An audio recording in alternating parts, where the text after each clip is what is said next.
Hello again, and welcome to episode 139 of Super Deformed Gamescast for Thursday, March 7th.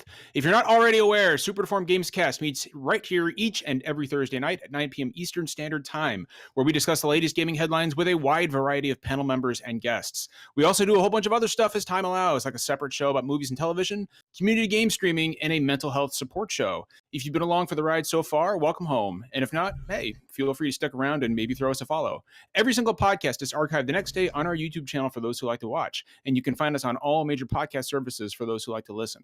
However, having said that, if you've seen these fucking faces on the monitor right now, why wouldn't you want to watch? Like, let's be just blatantly upfront about that, okay?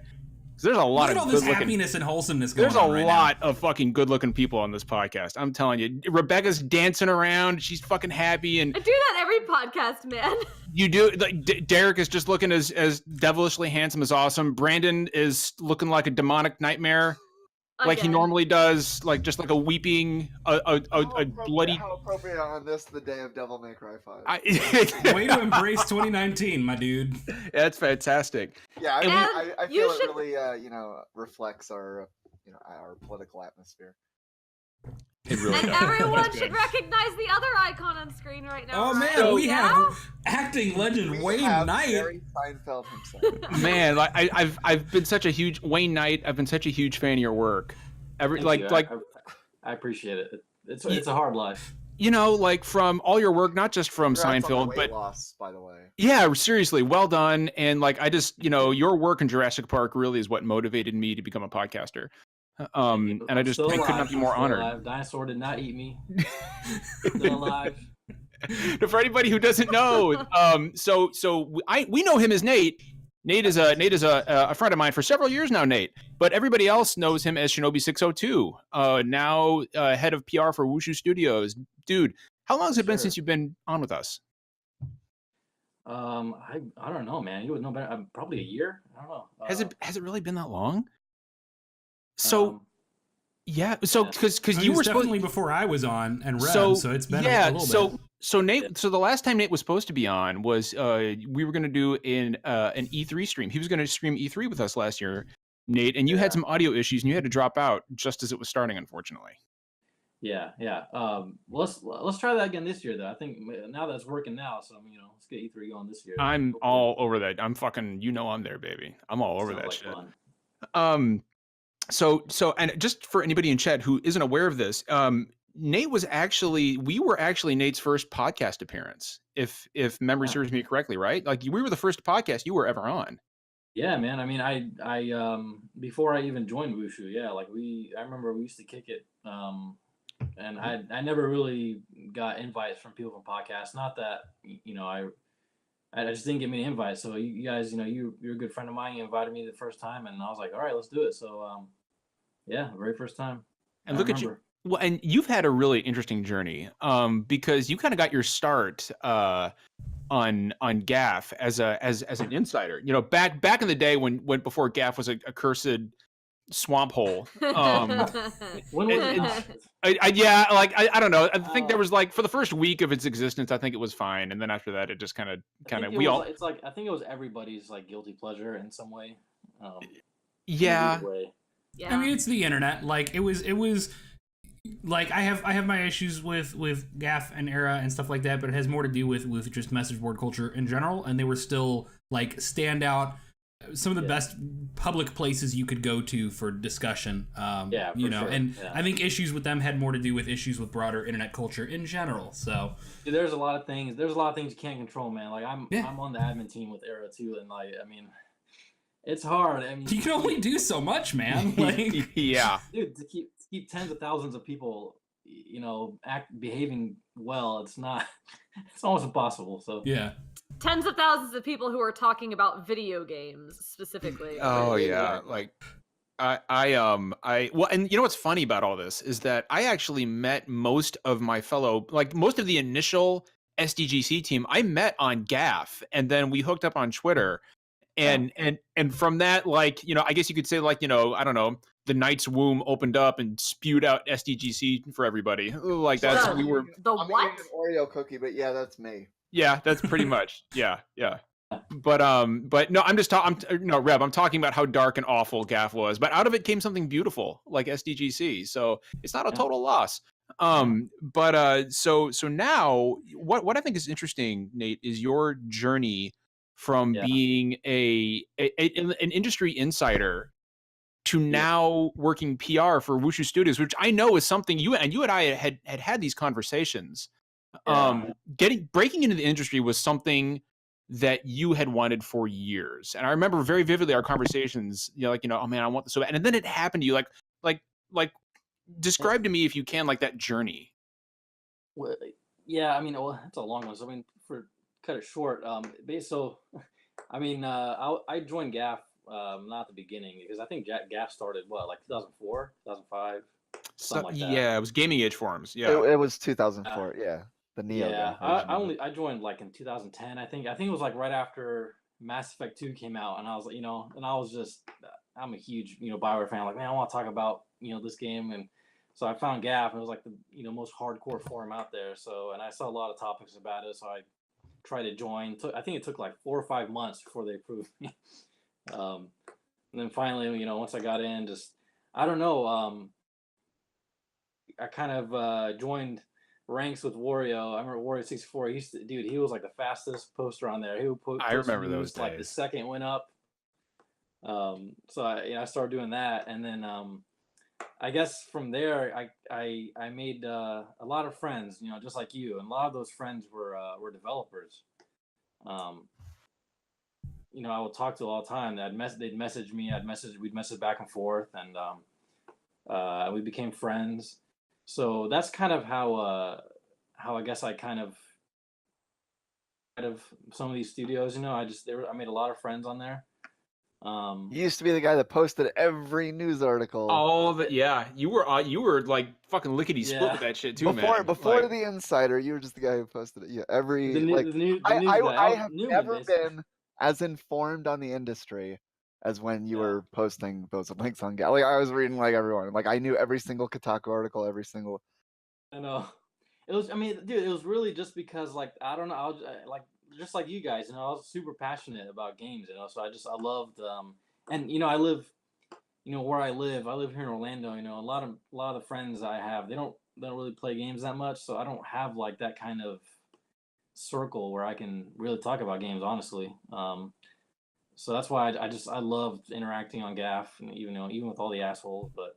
It's been the same for me. I've never really had like real life friends to talk to video games with. Yeah, it sucks, like I wish I had that kind of network, but I don't, so I get that, through the internet. So, so then from there, anyway, I joined Twitter. I think it was like right after Halo 4 came out. Like, I'm a big Halo fan, so I remember I joined Twitter in November of 2012 because I wanted to get on there and like Jen Taylor, she's the voice of Cortana, and like Master Chief. I forgot his name. The voice, I think it was like God, I forgot his name.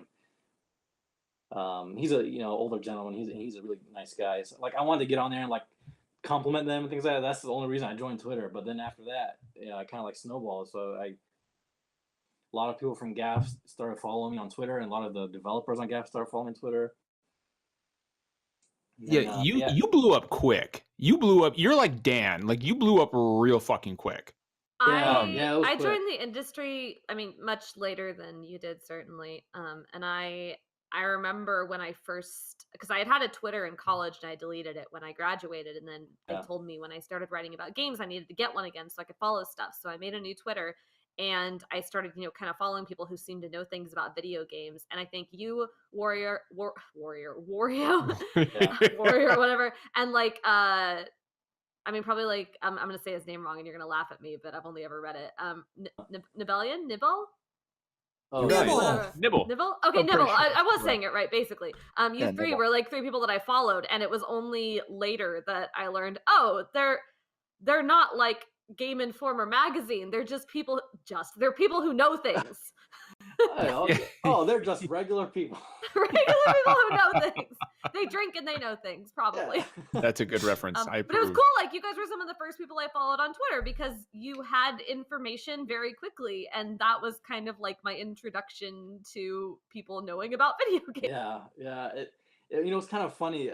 Like I was like, if you go back and like look through the years, like of how often I interacted on Gaff and like posted on Gaff and then like posted things on Twitter, like there's like a slow, steady decline because that was when I was single, and then I got married, and then like you can see like that slow decline of like interactivity because I was like I didn't have as much time, and like it's like way less posting.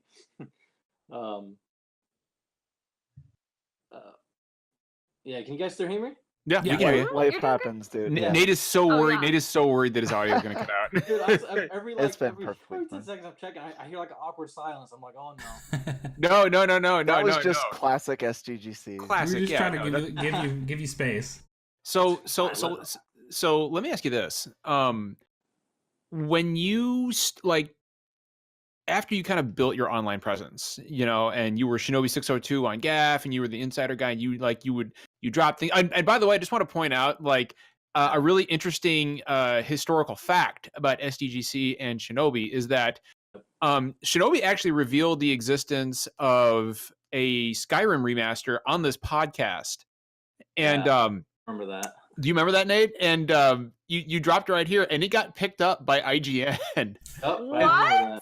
I remember that. Yeah, I remember that. And so that was like our first big industry thing was we actually got mentioned in an IGN article.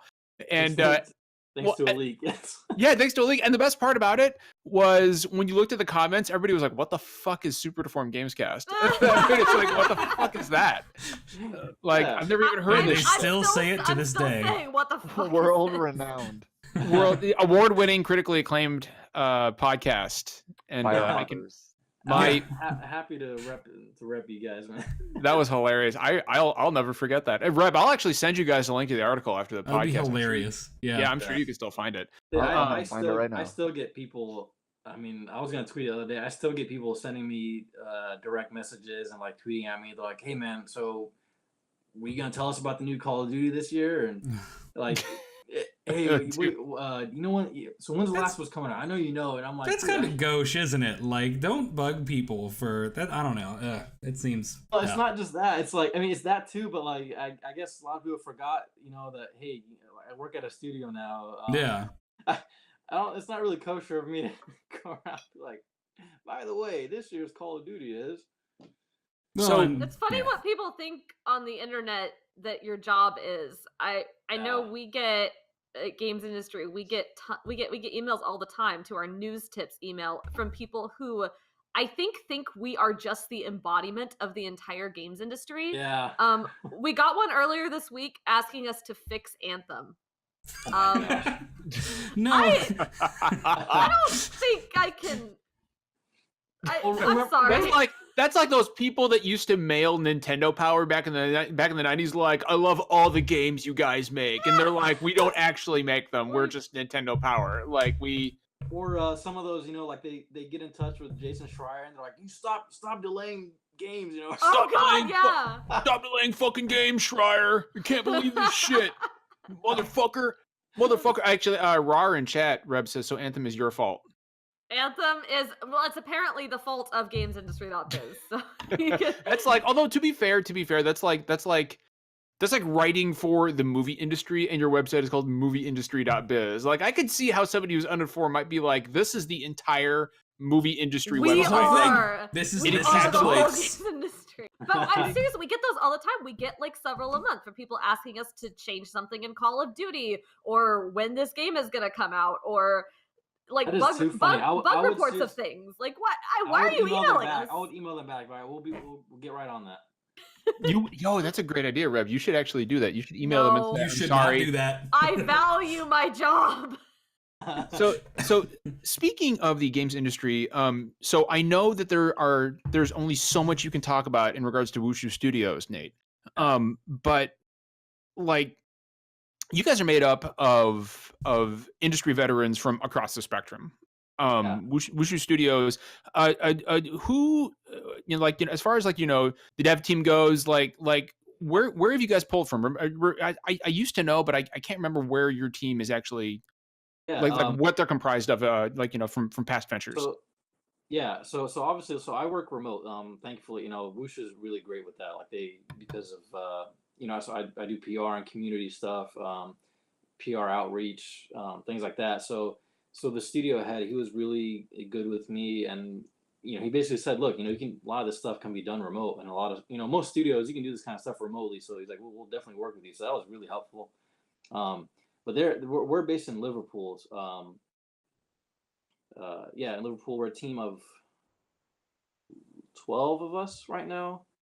So still small, but you might know you might know some of you probably don't know them by name, but if I tell you where what they worked on, you would know that much. So our studio head, his name is Alan McDermott. He Evolution Studios.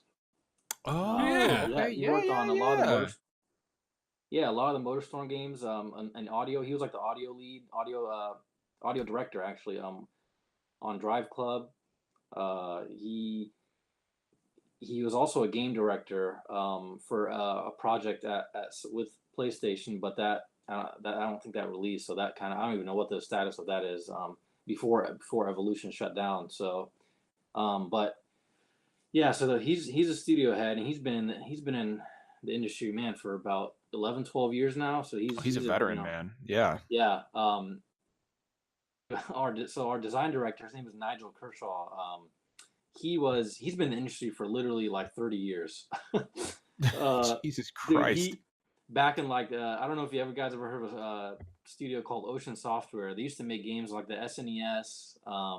Yes. I forgot what games they made. The name sounds familiar. I just don't have games to attach to it. No. For a minute, I'm looking it up. No, well, hold on. For a split second, Nate, I thought of Ocean Marketing for a minute. The whole Paul Cristoforo deal, like that's for a minute there. I was like, whoa, Ocean.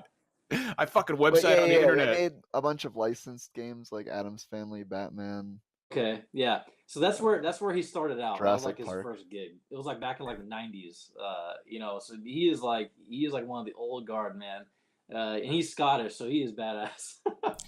Well, hold on. Is he one of the guys who made Fester's Quest on NES?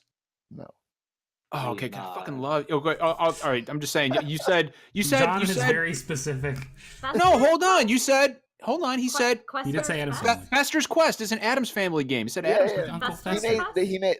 Ocean made 3 Addams Family games, but it was not Fester's Quest. Fester's Quest was fucking awesome. Look, you'll fucking laugh, okay? But it was like Addams Family and Zelda. Like it was fucking I only great. know it because of the Angry Video Game Nerds episode. John, you're old. Fucking. Yeah, so I grew up with an NES, but that wasn't a game that wasn't. No, Nate, please, we're gonna ignore Nate. Please continue. That's okay. And then he was also recently he was a game director of MotorStorm Pacific Rift. So a lot that was like kind of regarded as like the best in the MotorStorm series. So he's been around a lot. He's been around. He also worked at Deep Silver. On Homefront for a little bit. So he's been around a long time. He's super smart, super talented guy, very nice guy. Our art director, his name is Stuart Trevor. He also worked on MotorStorm back in the day. He also worked on what do you call it? Kind of like contracted with a lot of with Nintendo. He worked on Dark Souls for a little bit. Hell yeah, that's what I'm talking about right there. Had some fucking talent right there. That's what I'm talking about. There's a lot of, and one of our concept artists, he also worked on Anthem. I mean, Anthem. You can say what you want about Anthem, but hey, art wise, it's a pretty game. Oh, it's certainly great. It's a gorgeous game. Oh, no really question. is. Yeah, so he concepted on Anthem, on Mass Effect. Really, really nice guy too. And a lot of the other people that work with us, we try to hire from like universities, things like that. That are real talented people coming out of university. Because Alan, he likes to kind of dig into the local, talent there in the UK, which is great. So we're growing. Right now we're working also, like our priority right now is we're working with Lucid Games. Some of you guys might know them, might not. They made like Geometry Wars. Yeah. Oh shit, yeah, dude! I fucking love Geometry Wars. With any Geometry Wars, Lucid is like over 100 people now, and they a ton of them, a lot of them came from Bizarre Creations. From like PGR, Blur. I don't know if you guys know Blur. Blur was actually, it kind of went under the radar, but I have fond memories. That split second rivalry. They're super talented also. So we went to a partnership with them. So we're working on a few big projects with them that hopefully might be heard about soon, soonish. So yeah, everything's going great. And now you're here with us. Now you've returned home. Yay for you! You've done a lot of stuff, and it's rad. I mean, you want to talk about a fucking success story, just sheer determination. This is an industry I love, and I want to break into it. Like, that's Nate. Like, that's man. Dude, honestly, it took so long. Like, I mean, like I said, like, I didn't have the goal. Like, I never pictured myself.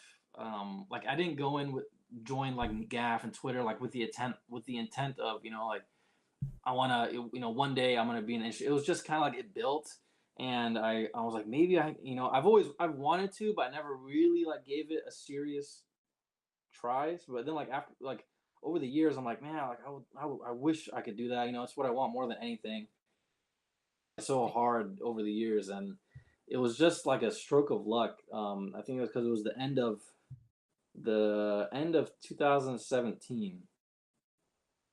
I wasn't working in the industry. I was working in a different industry, in HR, things like that. I remember that. I remember our conversations about that. Laid off, and I was panicking, things like that. I mean, my wife, she works, so we were okay, but it was just, and I kind of took that opportunity. I'm like, what the hell? And I already had a lot of followers on Twitter, at that point. So I was like, you know what? And people were telling me, I think you told me too, John. You're like, hey, why don't you put it out there and see if anyone bites? Yeah, that's exactly what I did. Hey, whoever's typing, can we get you to mute the mic? Yeah, and I was like, okay, cool. Got Thanks, them brown switches. You fucking fool! You fool! It's the last mistake you'll ever. Jesus, the punishment is death. Anyway, Nate, please continue. And I'll throw this in here. I do remember those conversations we had, Nate, about how badly you wanted to break into the industry. So when I got the word about Wushu, because I knew before you threw it out there on Twitter, and dude, I was I was so fucking happy, dude. Yeah, I know. That was so good, man. Great. It felt good to share that, and your encouragement too was, it was really nice to see that, and I don't know. It felt kind of surreal, but yeah. So here I am. 14, 15 months later. Still going. So.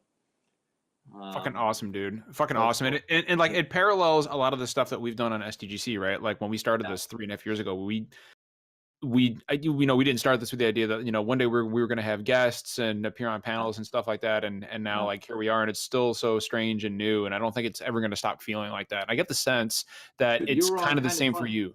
I was, and Reb is going to be on Kind of Funny too. And we should say congrats. So for anybody in chat who did not see it on Twitter, Rebecca Valentine here is going to be co-hosting Kind of Funny Games Daily with Greg Miller at GDC on March 20th. Mm-hmm. That's so cool. That is fucking awesome. Fantastic. Yeah, that is so good. The last time I saw him, I was bowing my head in shame at playing a shitty game of Overcooked 2. So it'll be a great reunion, right? Nice. It's gonna be fantastic. Greg is not knowing how to make a pizza. So first of all, I'm still smarting from that one. Okay, it's still a tender subject for me. I'm just saying, you and I need to at some point stream the two of us attempting to play Overcooked 2 to regain our honor. What if we actually stream the two of us attempting to make a pizza someday? Actually trying to make a pizza. To be in the same place for that, John. We're going to work on it, Reb. We're going to work on that. Halfway across the dang country, but we're going to work on that. We're going to work on that. Okay. But yeah, so and I can tell you right now, Reb, there is nobody better for actually putting you at ease and making you feel comfortable than Greg. Literally everyone who has been on Kind of Funny has told, and 5 or 6 people have been on Kind of Funny, and they've all said some version of that exact same line, which makes me think either you're all coordinating something to chill me out so that I can get freaked out when I actually show up, or it's true. And I'm pretty sure it's true because when I met Greg, he was like super cool and busy as hell, but like I'm glad he was really good at that. Yeah, well, when we did the whole thing at PAX West, he seemed there was a lot going on, and he didn't have like a time to really like spend with everybody, which is completely understandable because he had a shit ton of stuff to do. But he commanded the situation so well. There was kind of like one awkward moment during the kind of funny stream, which I will not revisit at the tournament, but he. Oh God, I know what you're talking about.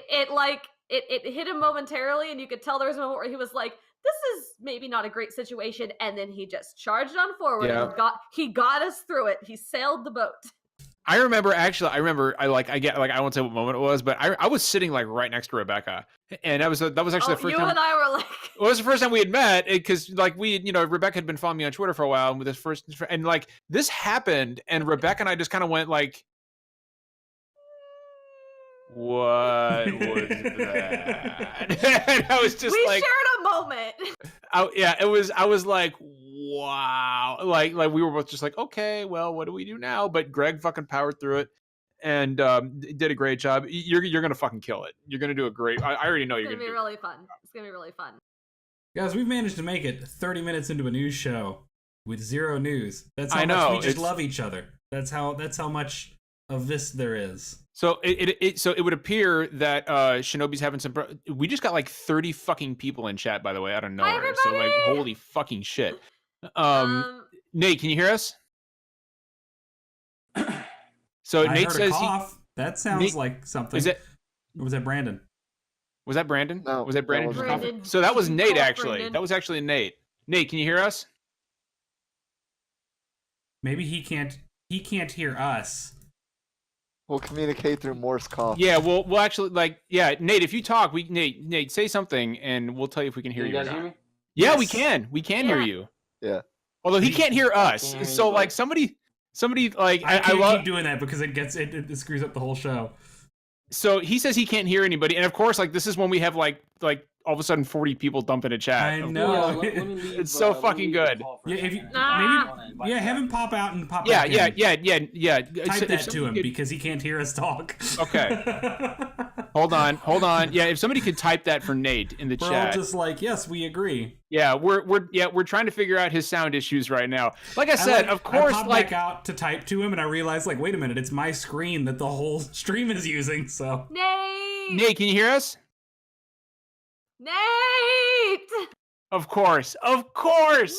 Classic SDGC. Snake! It was fine before. I don't know. Oh no. Oh, we got him long man. enough for him to tell his story. I know. Hey, you know what? We got him long enough. Yeah, like he talked and we got to hear all about Wushu. Oh, this sucks. But we were just getting to know each other. I know. Nate was just like, we were like, I know Nate, but he was connecting. Wait, what's that noise? I heard somebody fiddling with their mic. I hear some mic fiddling going on. We're hearing Do we have some movement? very candid. Do we have movement? Some very candid mic sounds on Nate's end. Nate, he can't hear us. Chirp like an owl twice if you're in Milwaukee.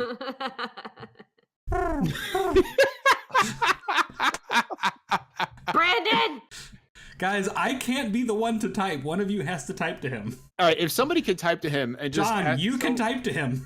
Stop delegating I'll and do it. type to him. What do you want me to tell him? All right, listen, tell him... All right, we're going to check his audio right now. Type to him, say Nate, just say hello. Say something.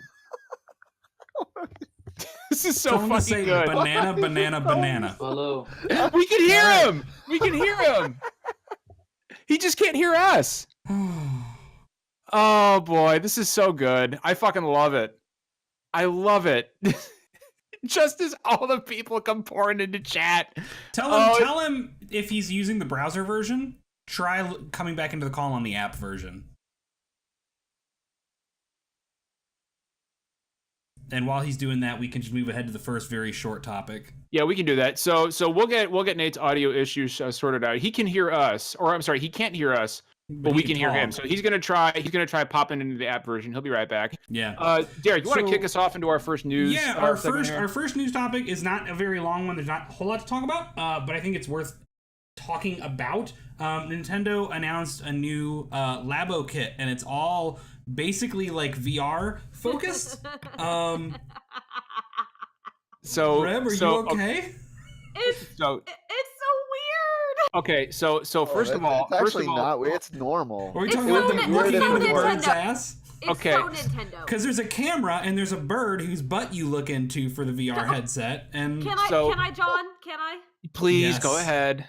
Okay, so it's the fourth Labo kit, and there are 6 projects in it, and 5 of them are like normal cardboard things like you would make in any of the other kits, and the 6th one is a pair of VR goggles that you make that you can slide the Nintendo Switch into, and then you use these VR goggles and you look at the other little cardboard things, and you can like connect it to them, and you can like do all these little miniature games. So there's like one that kind of makes sense, like you have the VR goggles, and it's like a little blaster.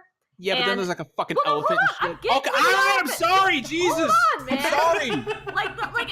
It starts normal. Like you got the blaster and you like put the VR goggles on. You can see like little aliens and you pew pew. You shoot the alien, whatever. But then you got one where you like it's like a bird and then you like attach the VR goggles to it and it's like a camera and you're looking through a bird's ass and you're supposed to like, I guess, go bird watching. I don't really know what you're doing with it. It's strange. It's weird too. Like. The press release is really funny because they specifically in the headline of the press release were talking about it's shareable. And so I read that and because I haven't read the whole press release yet. And the first thing I think is, oh, there's going to be some multiplayer component. That's kind of cool, like multiplayer VR, whatever. And then I read on and I find out that, Nate, can you hear us? Yay. Yeah, there he is. Back. There he is. I live. We're talking about the back. He's alive. Your audio quality is improved by like a lot, 10 too. times better. Why did you? It is actually way better. Nate, I have to ask, why didn't you fucking lead with that, Nate? Why didn't you lead with that? Dude, I don't know. Maybe I'm in the app now. I don't know. Maybe that makes a difference. Dude, apparently the app makes a huge difference, dude. Because dude, you sound more sultry and baritone than Derek does normally. Yeah, no, take that back. Well, okay, almost as sultry and baritone as Derek. Okay, but so anyway, you can go, John. So the fuck to sleep. So Nate, we are go fuck yourself, Derek. So Nate, we are so Reb is running us through the Nintendo Labo VR stuff. Reb, please continue. Derek, come back. Don't do that. So I read through the press release and it just wants you to pass the headset. It's shareable, like people. Every VR headset ever. Yeah, it wants you to like hand this off to other people. Oh, you can look through it. Now you can look through it. And then the other thing, there's no head strap to this, so you're constantly using at least one hand, probably 2 if you're a kid, to like hold it up to your face. You're also just like shoving the Nintendo Switch in your face, which I hadn't really thought of as weird before. Yeah, no. But now I'm starting to think of as being weird. Okay. And there's just and then the other thing is it apparently comes with something called a safety cap, and I don't know if that's like a cap for the front of the VR headset, so like it protects it or something, but I'm picturing it as like a really stupid hat. No, it's absolutely a hat. They didn't explain what it was. It's absolutely a hat, and it absolutely has a propeller on the top. Right. So I have been like fucking mystified at this thing ever since it was announced, right? So like we had all heard the rumors, right? We'd all heard the rumors that there were, filed a patent or whatever. There's look, a patent. They're doing something. Fucking Nintendo VR coming. But what's funny is that do you guys remember all those jokes about PSVR, just like with people strapping the Vita to their faces? That's basically fucking what we're doing here, right? Like that's what we're doing here. That's very close to what's actually happening here. And look, I love my Switch, right? I love my Switch. Everybody knows that. But the idea of using this thing for VR with that hand, like, just the idea makes me need fucking eye drops. It's like it makes my eyes feel so fucking dry thinking about shoving that thing up to my face. I mean, it's VR in general. The thing is, it's a Labo kit, so it's not for people like me and you. It's right. Very much targeted at like families and kids as like a fun activity. And I think people need to remember to look at this not as like, wow, Nintendo's releasing a really crappy version of Is everything okay? Derek? Yeah. Are you okay? Yeah. John, do you see what I see? What? Whoa, what is going on with Derek? Oh my god! Derek, what the hell? Whoa! I bet. Look normal. The chat can't see it. The chat can't see it, but we can. Holy shit! God. What's going on, dude? I see it. Screen cap it. Screen cap it, please. Hold on. Yo, wait. I have shadow play. I recorded it. Okay. Oh my God, Derek looks like he's gotta caught record between it right worlds. Like, Yo, I'll post the holy clip on shit! Twitter after the show. All right, yeah, we're gonna throw it out on Twitter. Like, you guys in chat can't see it, but holy fuck, Derek's screen, like Derek is caught in the upside down right now. Yo, hold on, I'll edit it and post it right now. Fantastic. All right, Okay, Derek, hold on. Derek, please keep talking. Yeah, please keep. Okay, it's gone now. No, we got it. But Okay. Brandon is gonna put it out for everybody to see. You know, John, you did say there was something else would happen, so I did, but I wasn't fucking prepared for that. Okay, like I wasn't prepared for you being attacked by a cloud of nanobots. God, no. Okay, like which is exactly what the fuck just happened. Eric, Only on SDGC. please continue. So Derek. what I was Jesus saying is let's keep this in the context of it's not Nintendo is releasing a crappy VR head and this is their solution for a major VR platform. This is a toy for kids, like the fishing rod and the piano, and you know, Labo is a kids and families kind of experience. And it's amazing to me how much gaming like online gaming circles tend to not be able to look at things that are not targeted at them and go, wow, it's crazy how this doesn't appeal to me at all. Like it's not supposed to, you know? So I'm sure like the rest of the Labo things that it'll be a fun, cool thing for kids and for parents they'll use for like a day. And then it'll be so much piled up cardboard in the corner. And you can recycle it very easily when you're done. I do. It does make me wonder. I feel like one of two things happened here. So either Nintendo at some point was experimenting with VR like for the Switch as like a serious thing and got to a point and said, we kind of got this to work, but it's not great. So let's just make a couple 1-2 Switch like VR experiences, throw them on the Labo and call it good. Because the thing that was really weird about this is there was no... It seems like kind of maybe halfway a big announcement, or it should be. Like it's an interesting announcement, but they threw it out there with no warning in a random email press release at 8 p.m. Eastern on a Wednesday night. What the fuck is with that? I'm getting ready to go to bed. Well, not go to bed, but like wrap it up for the night. And then all of a sudden Nintendo's doing VR, whatever. But like the other thought that I had was maybe this is like the beginning of them messing with VR and they're maybe gonna they figured out kind of like a baseline for what they can do and they might do other things later. But then whenever I say that and it comes out of my mouth, I think, wow, that sounds like everybody on Twitter and Era speculating wildly about what this means and will we someday play VR on the Switch? And I think probably not, no. So I thought the announcement was really odd too. It was just kind of like kicked out there with no fanfare at all. Like you'd think that, you know, VR on Switch would be a big fucking deal. I want to kick it over to Nate and ask. So like we've actually got a PR guy here on the podcast, right? Like Nate is running the PR show over at Wushu Studios. So like when you saw this, Nate, like do you like stop and think to yourself like that's not how I would have fucking handled it. like I don't know, man. Like what was going through your head when you saw this announcement? Well, what's going through my head right now is I actually didn't see the announcement. Holy shit! I didn't, man. I only when you sent me the topics today, and it said Nintendo Labo VR, and I was like, what? I did not know that happened. How does that work? Here's my whole deal with this, right? Yeah. I bought Labo for my son last year. Now, when I bought it for him, he was 9 years old, right? Oh, he was turning 10. It was for his birthday. And, you know, he was like, great, this is cool. He used it for like 2 days, and it's sitting in the next room in a pile with an inch of dust on it. Nobody's fucking touched it since. I've heard that a lot, yeah.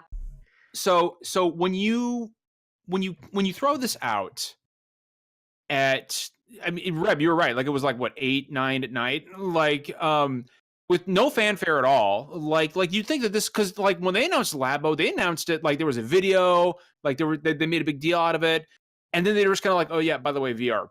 And you would think that, you know, VR on a Nintendo system, that's something that they would want to. But what this tells me is that they looked at the soft sales of Labo and they were like, Yeah, we've got this thing in like we got it. It's ready to go. Just kick it out there, like just put it out there and see what happens.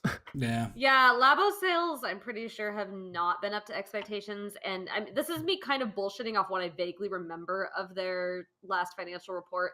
But I think they said they plan to push Labo more this year and kind of see like they plan for it to do better this year is what I vaguely remember. That could be totally wrong. Someone can go look that up later and tell me. It kind of feels like it's died off. I don't know. I mean, to me. This doesn't look like pushing Labo harder and doing better. No, not at all. Yeah, it's weird.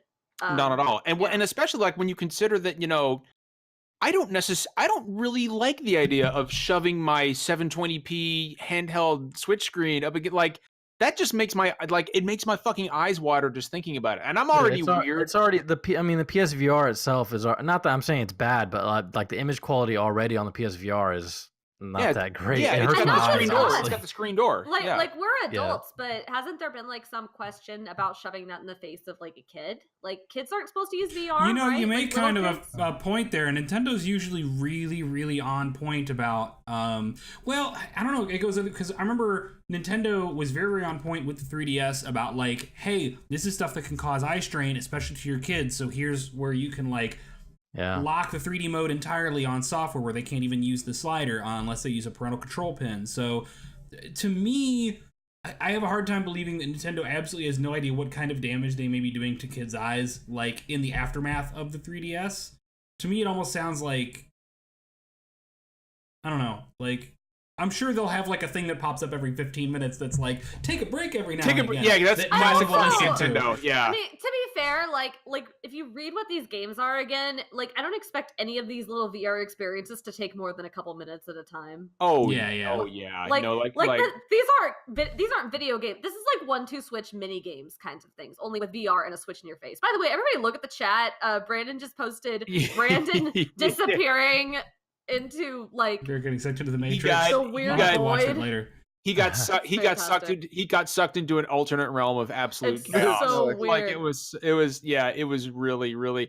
And I also want to point out something that Reb said earlier. If anybody in chat is part of like a metal band, like Looking Through a Duck's Ass is a great album name. It's out there waiting for you to take it. Like not say that earlier.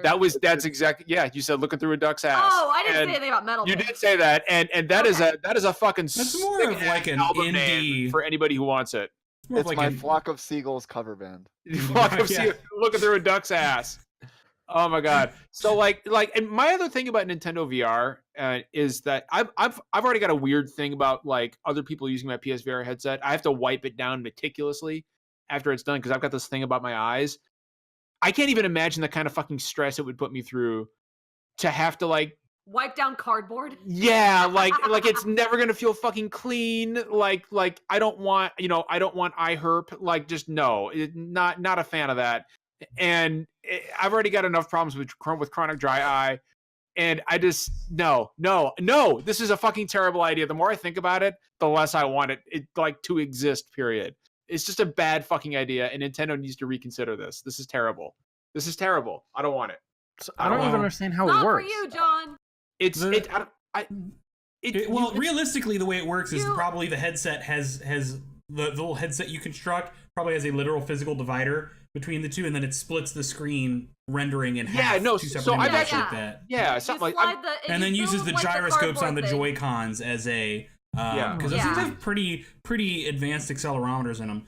And then you slide the Switch in and you get the VR experience, and then the thing is the Joy-Cons are detached from the Switch when you do this, and the idea being that it's got multiple little experiences you can play with the other cardboard things in the thing. So like, just from the way you guys are describing it, like I'm sure there's an audience out there, but I really think the audience is like tiny. Like who else is gonna invest in this?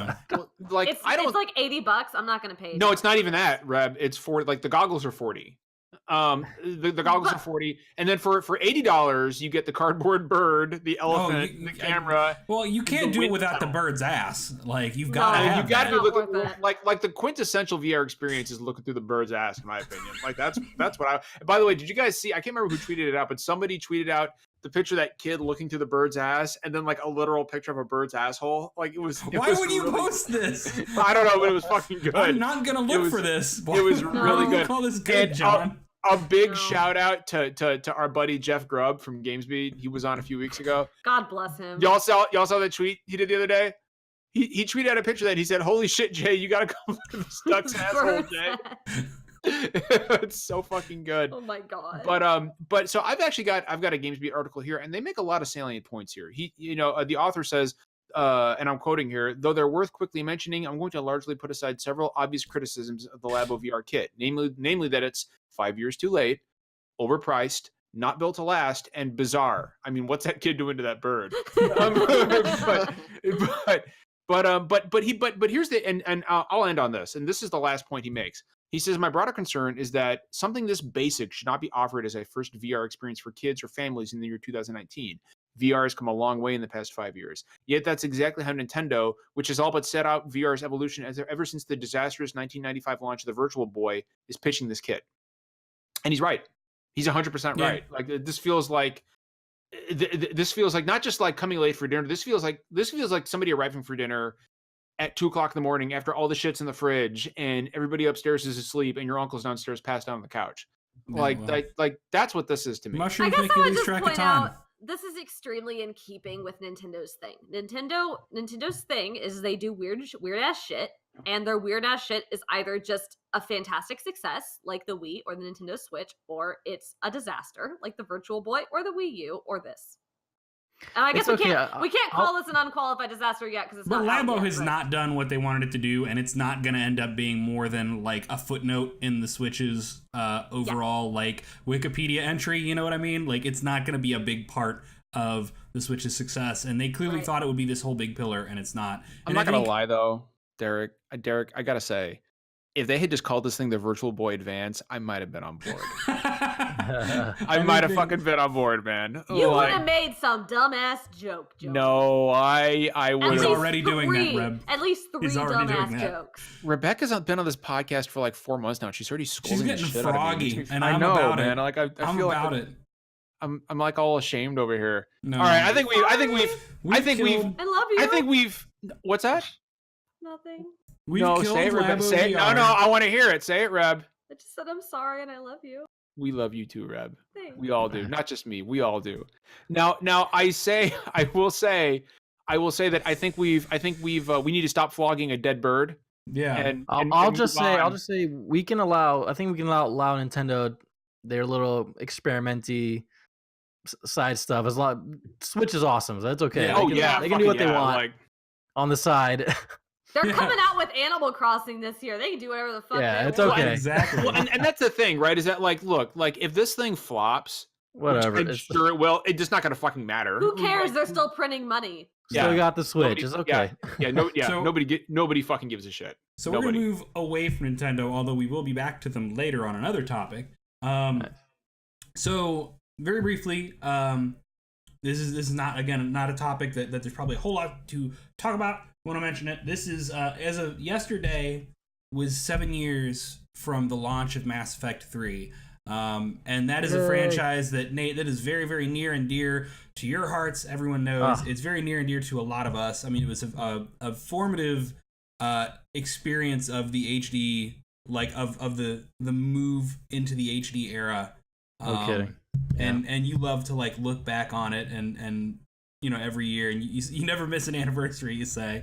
No, never, man. Dude, sometimes honestly, I'm not even joking. Because the Bioware, the official Bioware account follows me. They yeah. They should. They should. Yeah, you're like fan number one, man. Yeah. So, well, the funny thing is, like, every time like an anniversary comes, and like I always tweet about it. And I think within like half an hour, and then like the Bioware accounts, they're like, "Oh shit, yeah, we gotta tweet that out." It's like, yeah, you reminded us. 7 years since the end of the trilogy, and it's crazy because we were talking about this a little bit before we went on, but like, you know, I mean, nothing really before or since, regardless of how you feel about how they ended it, like nothing before or since has been as ambitious as Mass Effect and trying to be a trilogy where your saves and your choices carried over. Exactly. And that was so engrossing to me. You can say like, I mean, they weren't perfect in how they carried over like some choices here and there. Like it wasn't perfect, but just the ambition itself. I mean, that they tried to let you build that character, and I mean, you met so many people in those games, and you made so many choices, and just the fact that they even built like that kind of system into the engine. I mean, that takes a lot of work, a lot. Mm-hmm. That's why you don't see. I mean, not that I know of. You don't see any other developer kind of has ever done that even since. No. What's interesting about Mass Effect to me, not just Mass Effect 3, but the entire series in general, was like, because Mass Effect, correct me if I'm wrong, Mass Effect, the first one came out in 2007, I believe. Yeah. Because I was still in the Marine Corps. When I first played Mass Effect. November 20th. Jesus, that makes me feel fucking old.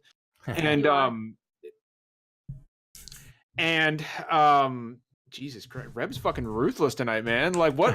I gotta know. What are you drinking? What is that you've been drinking? It's fucking chamomile beer. Because what the fuck? Like, holy shit! I was waiting for it to be like, it's butterscotch soda, no alcohol. Yeah, like it's Harry Potter brand butter beer. That's all. 100% blame Rowan from Venture Beat or Games Beat for giving me this chamomile beer. Wow, Rowan. I'm coming. Gee, wow. I'm being attacked here.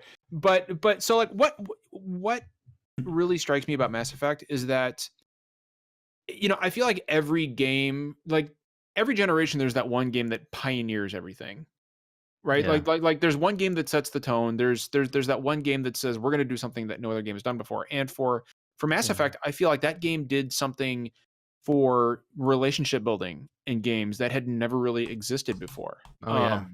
And it was so, I don't know if you guys remember, but like Fox News had a huge stink about the first Mass Effect game, and I'll never forget that fucking news segment. Oh, I remember that. Reb's laughing at something. I don't know what she's laughing at, but I'm agreeing with Derek that Tali was totally smoochable. Tali was my girl. No, I'm a huge Garrus fan. I'm sorry. Please continue. Tali was my girl. Everybody's a Garrus fan. Nothing wrong with that. I'm a Tali man personally, but no, oh my gosh, it was that accent. It was that accent. It was the accent. They never let you romance Rex though. But you know what? I romanced him in my heart. That's all I needed. Okay, it's all about Rex that elevator talk with Rex. Rex was in my heart. He was in my heart the whole time, Derek. But like I remember, like my first media exposure to Mass Effect, like was actually that fucking Fox News segment where they called it Sex Box. Like they actually called the news title segment Sex Box. And there were all these people, all these Fox News talking heads were on there like, it's Debbie Does Dallas in space. I'm like, no, it's fucking not. It's a serious space opera, damn it. And Jeff Keighley in 2007, he was on Fox News. You can go to YouTube and pull it up. Yeah, he was taking him on. He was on there, man, and he was and he was like and the best part is that this woman who was on Fox News, she was like, it's going to damage our youth. It's going to turn everybody's going to want to watch porn after this. And she wrote a book about it. Porn. She wrote a book about it, and Jeff Keighley, like the decisive moment, Jeff Keighley was like, "Have you played the game?" And she laughs and goes, "No." And it's just like, wow. Yeah. But Mass Effect, but he made a great point, and it's something that the genre up until then, like the industry really hadn't really seen, is that you build relationships through interacting with characters, making choices. And and you can go the entire game and not actually find yourself in an intimate situation with a character. Everything is based on choice. It's all about relationship building. And up until then, this industry really hadn't seen anything like that. Like there had been rudimentary attempts at doing something like this, but Mass Effect is really what pioneered it. And that to me, like the shooting was great, the story was great, but that to me was what was the most compelling about it. And honestly, go ahead, John. Oh, sorry. Go ahead, Rebecca. That's fine. Well, it's kind of a longer point. Okay, well, yeah, I'll just say real quick. I mean, like what you just said, like that's exactly why it just hit home with me like so much, because all what you just said. I mean, like we had games in the past where you had top down isometric games and other games like that where you still had characters and you kind of made choices and you talk with them, things like that, and you had a part a squad and stuff like that. But like Mass Effect was like the first one in a 3D era that, really had like these characters that felt so real back in 2007. I mean, so that, all those things that you said, that's exactly why it resonates with me. And even like to today, like I still replay the first game. Like every year I replay the trilogy because, even though they're over 10 years old now, at least the first one, it doesn't matter.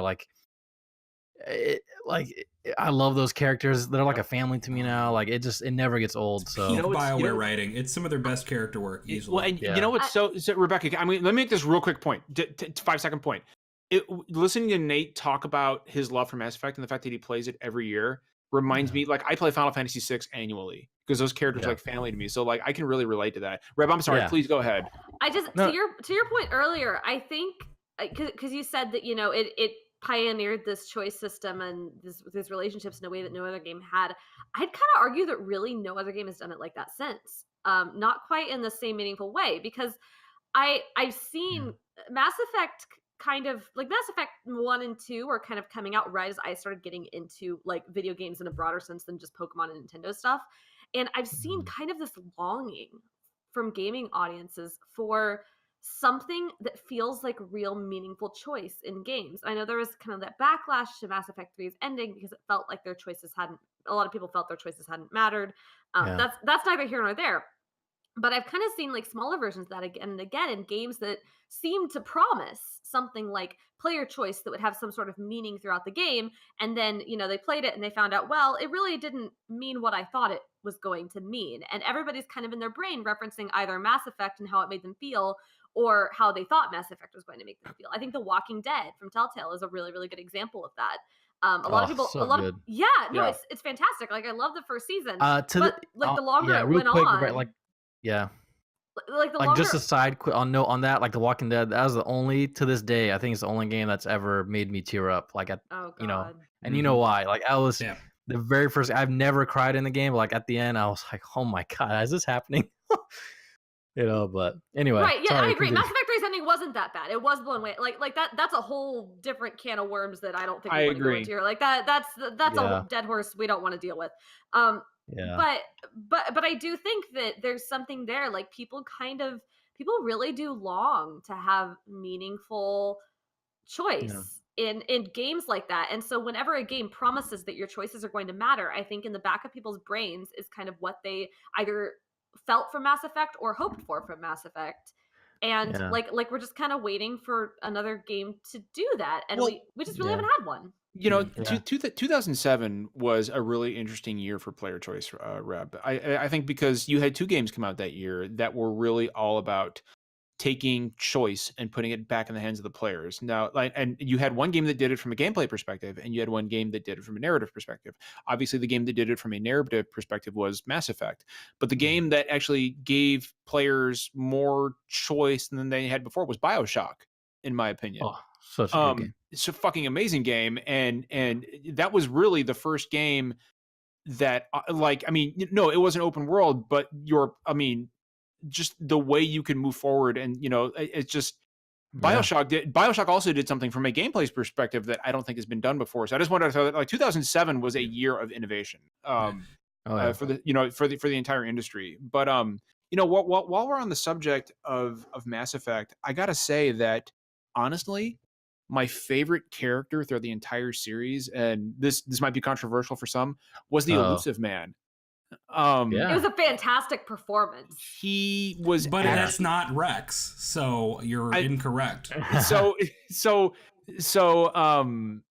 Dude, Michael Sheen killed it, man. Michael Sheen. By the way, I let Rex die. By the way. Oh, you freaking bastard! I'm sorry, I did. I didn't. Oh my god. I was not a fan of Rex. Killing the former is what? business. How can you? Killing the latter is just a favor to the universe. Big turtle. He was a big angry turtle. He's just a big bro, man. Shepherd. Fucking Derek needs to go into goddamn voice work for video games because holy shit. Dude, Derek, tell me in Mass Effect 2 when you first see Rex, like that wasn't like the best. That was a moment, dude. He literally sees Shepard. Because I got him his armor and years. I saved he's like him. Shepard. It's so good. Oh my god, it's so good. Yeah. Come on. But it was delightful. Oh my god. Oh gosh. Martin bawled during Morden's scene. Oh my god, yeah. I just like sobbed uncontrollably. See, like I said, peak BioWare writing, right? Yeah. Mass Effect is the best of everything that studio has ever done. And the fact, I really need to see those 3 games get brought forward again onto modern systems, because right now they're not available on like PlayStation 4 and Xbox One, correct? I think they're backwards compatible on Xbox One. Yeah, right? they're backwards compatible. But they're not. There's not like a remaster, and I think there should be. And the PC port of the original is still a little messy, and could really use basically just a redoing. It would sell so well. I mean, I'm stunned. Yeah, it would sell easily. Like, it's like fucking Skyrim. They can make a million different versions of Skyrim. Why can't BioWare make a bunch of just put Mass Effect on everything?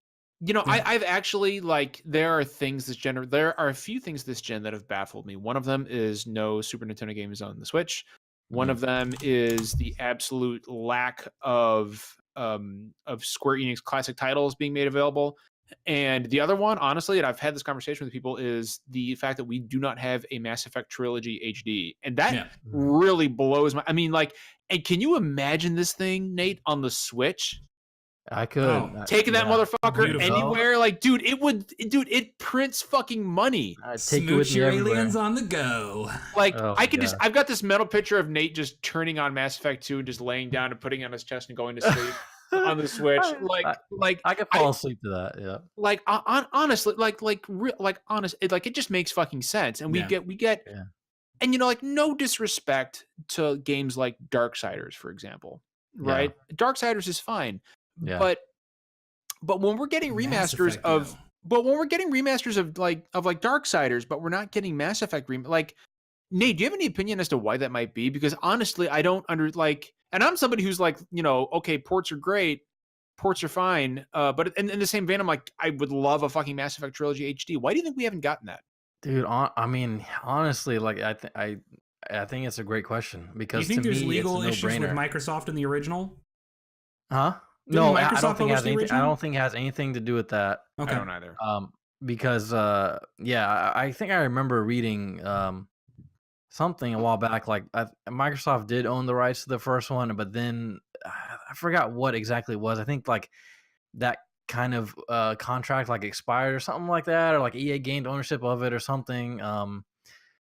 But yeah, honestly, John, to me, it's a no-brainer. It should have happened by now. And I don't know. EA, unfortunately, Nate, I don't think it's going to happen at this point. I don't know. We'll see. We'll see.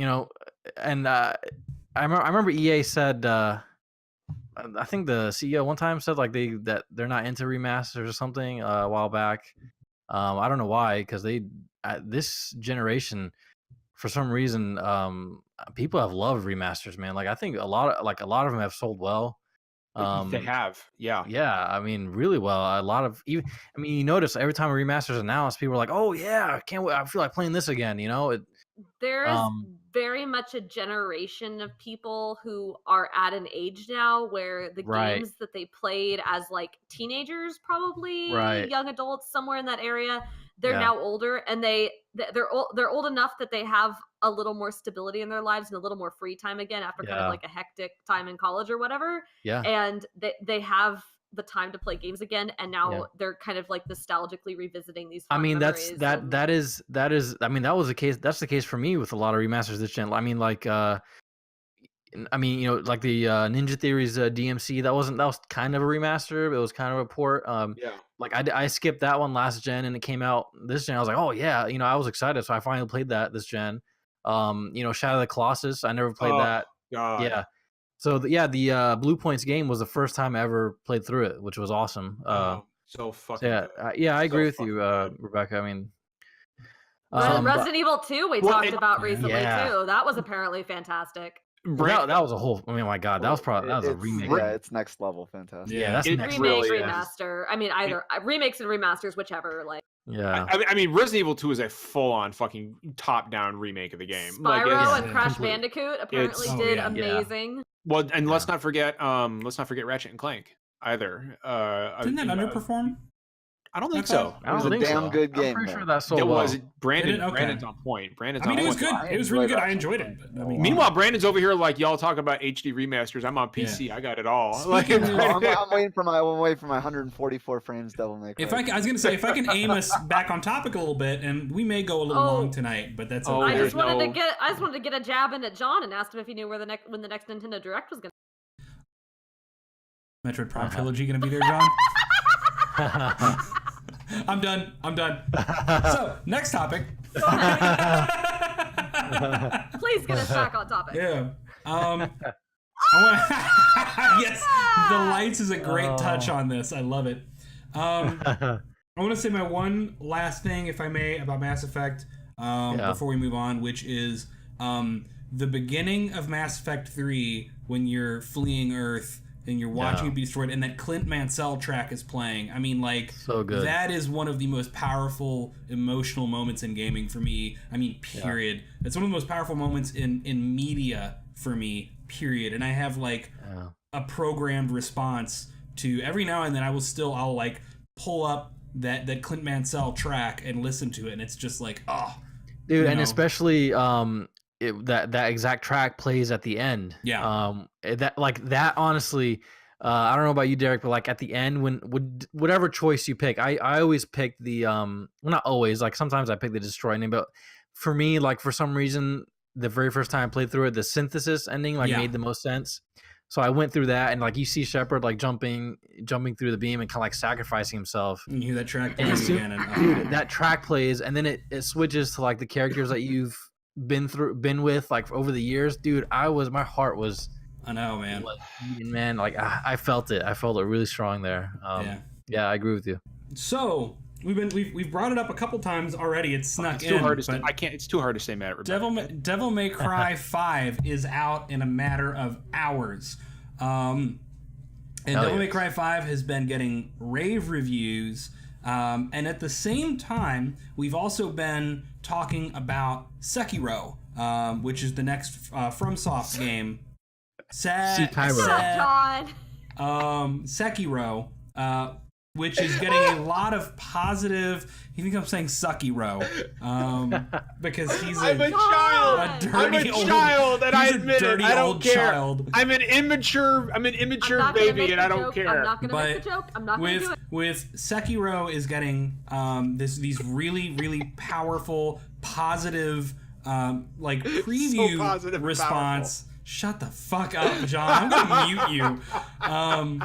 Really, really good preview reception for that game, which is only out in like what, 2 weeks? 3 weeks. 3 weeks. It's coming very soon. And it's frustrating that Activision hasn't really done anything in the way to promote it. It feels like that's really weird. But we have these two action games, very, very well received from everybody who's gone hands on with them, releasing within a 3 week period of each other. Both these are very exciting, but I think also this is not a genre that tends to be like stereotypically it's stuff like shooting games, sports games, racing games, and RPGs get a lot of attention, not so much like single player action games. So we've got these two single player, no multiplayer to speak of that we know of, campaign driven one-off action games, which we are told the industry does not have room for. They're super highly, like I said, well received so far. Should we be worried about these games doing well? What is there room for these kind of games to release so close together or is the whole single player games are dead thing bullshit? It's bullshit. I think we should worry about Sekiro just because it hasn't had much of a marketing campaign. I'm not worried about. I don't think that has anything to do with the fact that it's I've seen Devil May Cry player ads on primetime television. Oh, DMC is going to sell. Yeah, I think they're both going to sell very well. Both. Yeah, I have no doubt. Yeah, I mean, and I think that's why they're so refreshing for a lot of people because of what you said. Like, I mean, they're more DMC than Sekiro, because Sekiro is kind of like it's not really linear, I guess. It's an action game, but like DMC is like a old school like linear action, just you know, that trademark like Capcom action game. Yeah. So I think like people have been longing for. I mean, what was the last DMC? What was it? DMC 4? No, I mean Ninja Theories, but they written. Yeah, you know, 4 was the last one. out. That was what, early to midway through the Xbox 360s, kind of I like think it was Yeah. 2008. Yeah, something like that. It's fairly early. Yeah, It's been a while. Yeah, I think people are like have really been clamoring for, you know, for something like this. So I think it's gonna do really well.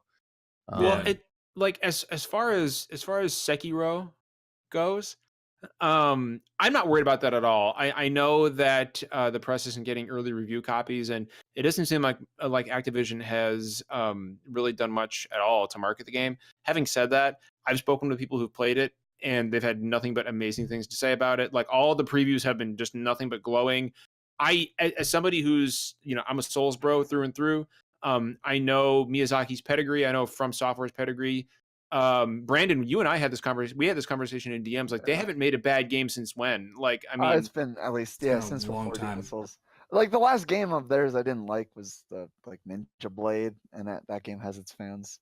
Yeah, exactly, right. Like they have not made a bad game in a very long time. So I am not worried about Sekiro. And I'll say this: when E3 came around, I saw more just regular, like, not extremely online people talking about Sekiro than a lot of games around E3. I mean, I saw a lot of people going, "Oh, this is the guys who did Dark Souls." Yeah, I mean, this was going to be great. So actually, it's now gonna that you be mention a it, nightmare when it comes out, because Probably. because every review and every piece about it is going to be either it's like Dark Souls or it's not like Dark Souls. Yeah, like, it's going to have every piece is going to have the word Dark Souls. But it's also built on the framework that they've established with the Souls series. So I know, but it's just a whole joke now. Yeah, I know. I'm going to be so insufferable about this game, you guys. I'm going to be fucking so insufferable about Sekiro, because y'all know how I feel about From Software and the Souls games, and like really difficult action game. Like, I'm taking 2 days off. I'm gonna have this thing done in 2 days, I guarantee. The demo, I saw a demo at E3 last year. It was someone else playing the game, and that was, you know, almost a full year ago. So who the hell knows? But it looked great. Yeah, I'm pretty sure I'm gonna like it. I don't know why, for some reason the Souls games, like, I've never clicked with me. Like, Dark Souls and Demon Souls didn't click with me, but I loved Bloodborne. Like, I love Bloodborne. Good. Bloodborne's so fucking good, dude. And like this Nate has shades of, because, you know, they're responsible for Tenchu, right? So this has shades of Tenchu. And in fact, this was originally supposed to be a Tenchu game. They changed it early in development, but this was originally supposed to be a continuation of Tenchu. Brandon, I'm not sure if you knew that or not. I did. I've heard about it. Yeah. Okay. But actually, well, I mean, not fun. I actually knew about Sekiro like a little while before it was announced. The fucking insider over here, man. I didn't know what the name was, but I knew. I had some people tell me that they knew about they were working on a Tenchu successor, a spiritual successor, and it was like action oriented, things like that. But anyway, but yeah, like, I'm hoping I like it, man. Like I said, like, I love Bloodborne. I think maybe because it was more actiony than the Souls games. It was, much more fast paced. Yeah, and it had that mechanic where I don't know if I don't know. I don't think Sekiro has this, but, like, you know how Bloodborne, like, when you had damage and you attacked the enemy right after, like, you would gain back some of your health. You would gain health back. So I don't think Sekiro has that, but they've got what sounds like a very brutal death mechanic, actually. Oh, okay. But there's also, like, there's kind of a resurrection mechanic, but you can't really abuse it. So you can use it twice. It's interesting. You can use it twice, but after you used it twice, you start using it more, then the NPCs in the game start getting a rotting disease, and they can actually die permanently if you don't find a way to cure them. Some of them might start talking to you.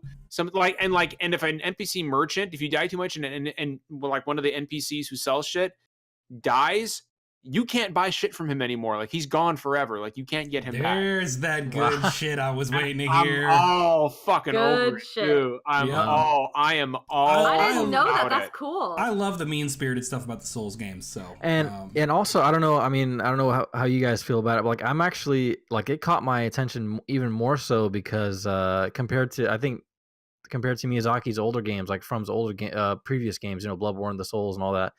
Apparently this one's more like narrative driven from what I've read. Like, there's an actual character, there's cutscenes, there's like like voiceover cutscenes, things like that, like a story to follow. So I was like, so that caught my attention more because I'm a big narrative guy. So, so I was like, this sounds good. So yeah. Well, the main character, who, by the way, like his name translates to, I think, one-armed wolf, which is just fucking too badass for words. That's awesome. Yep. But like that's how I'm going to refer to myself at work from now on. I'm going to be like, no, I'm sorry.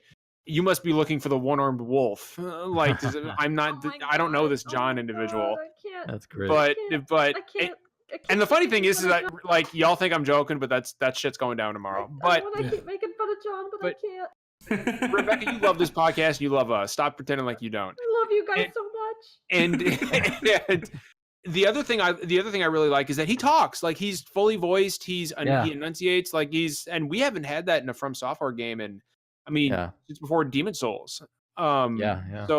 So it sounds like there's actually going to be a story here that you won't have to figure out through reading item descriptions and picking up more clues in the world. Yeah, so and there's no multiplayer at all, actually, by the way, guys. I don't know if you were aware of that or not, but there no multiplayer elements, which I'm a little sad about. No. Nah.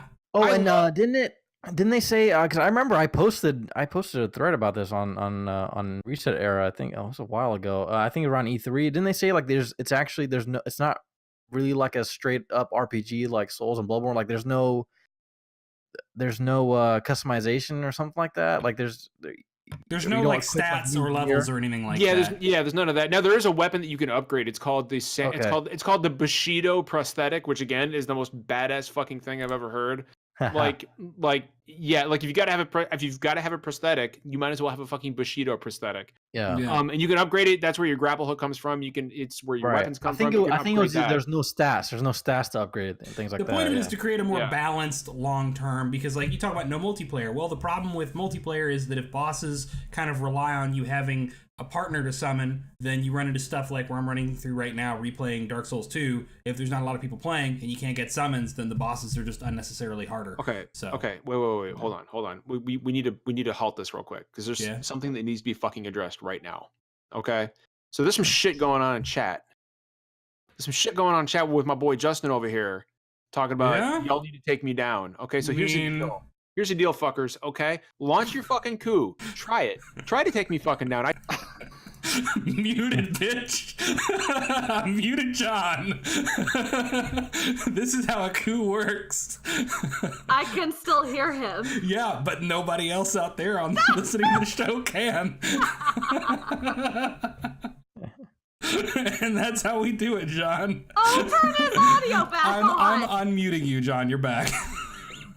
I just need to remind you sometimes. We're being so mean to him tonight. I love you, Game Dad.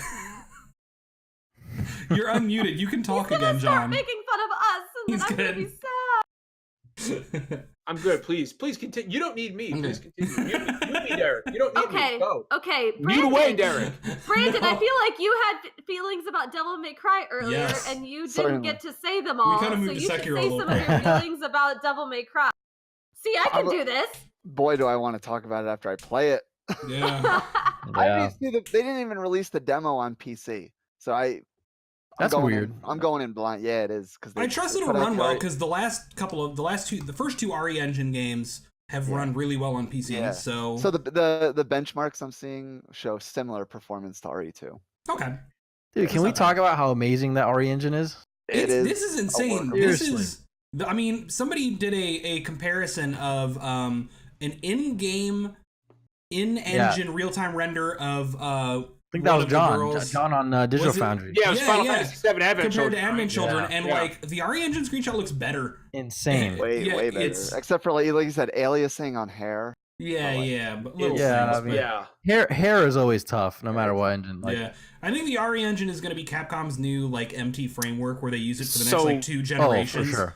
And get tons of mileage out of it. Sam Tolbert, our friend Sam in chat, he just said, "Can you guys imagine a next-gen Monster Hunter game in the RE engine?" Oh, it will be. It absolutely will be, because I'm convinced. I'm convinced that they've harnessed the dark powers, because I mean, dude, fucking like Brandon knows. Like, if you haven't played Resident Evil 2, that game is one of the most beautiful things that has been produced this gen. It was blowing my eyes. Dino Crisis remake, please. Oh my god, can you imagine like Jaw Muncher suddenly popped up in chat. Jaw Muncher. Every time you mention Dino Crisis, Jaw Muncher, like he knows. He looks directly where you're at, no matter where he's at, and his eyes just narrow. It's like an eagle sound. Yeah, but like fucking, can you imagine a Dino Crisis remake? I honestly with that. Oh. I know we joke about it. I know a lot of people joke about it. I honestly, I feel like Capcom is going to do that like eventually. I think so. Capcom's back. Capcom is back. And Capcom is fucking back. Like, the fact that we have a big budget Devil May Cry 5 that is one of the graphically best looking games coming out of this generation. It looks like it's going to play well. They're advertising it on primetime television. Dante, my big, beautiful bisexual disaster daddy, is on primetime television. Like, what is even happening? Capcom is just so back. Wait. Y'all just wait till we get that deep down in that RE engine, man. Like, oh, it's going to be so fucking good, dude. I can't wait for Deep Down. Deep Down's going to be fucking fantastic. I really think RE Engine is going to be like one of the standout engines next gen. Like it's going to be one of the top in terms of like rendering capabilities and just what we're going to see from next gen consoles, man. Like I just thought of something. Somebody said in chat, I don't remember who it was. Red Neptonic was saying, I don't think RE Engine can do open world stuff. That hasn't really been tested yet, but we'll probably see that soon enough because this didn't get enough attention, I feel like. But Capcom gave Itsuno the go-ahead for Dragon's Dogma 2, and he chose to do Devil May Cry 5 first, which is basically tacit confirmation that Dragon's Dogma 2 is going to be the next project on their slate. I mean, that's fine. They could just not do Dragon's Dogma 2 at all if they want. Well, like, that'd be great. Mute you again. But if Dragon's Dogma 2 from this team does not use the RE engine, then that's a good sign that is the limitations to what the engine can handle. Right. If they instead use like that custom MT framework or that they use on Monster Hunter World or they use Unreal Engine or something, that would explain a lot.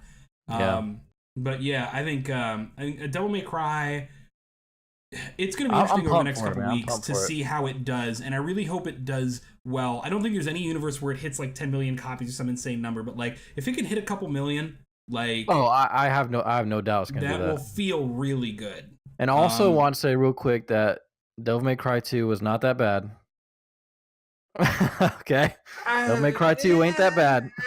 I mean, compared to Ride to Hell Redemption, yeah, it's not that bad. But I've never played it, but I've never felt the need to play it. So, Randy, you never played it, man?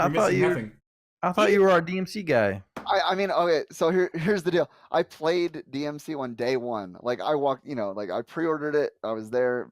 I did not know Devil May Cry 2 was coming out until the reviews came out saying that it was like absolute trash and I shouldn't play it. So Capcom didn't market it. They didn't want me to know it was coming out.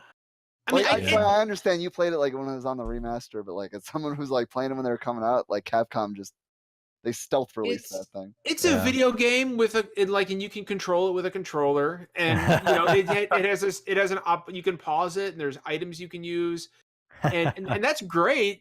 So it has all the hallmarks of a video game. Yeah. So I can, at the end of the day, I can confirm you that Devil May Cry 2 was in fact a video game. So you are. The best thing is that the PlayStation 2 era had no digital games, so if you bought Devil May Cry 2, you were guaranteed to be able to trade it back in. So. For some of your money back. Oh god. So one thing I will say about this is, we've got a resurgent Capcom this generation. Like that much is clear. From Resident Evil 7 to Resident Evil 2, then Monster Hunter just blew the fuck up. Yeah, they're on fire. I mean, they are on fucking fire. And what I'm hoping is that we will see a return of older dormant Capcom IPs like Power Stone. Anybody?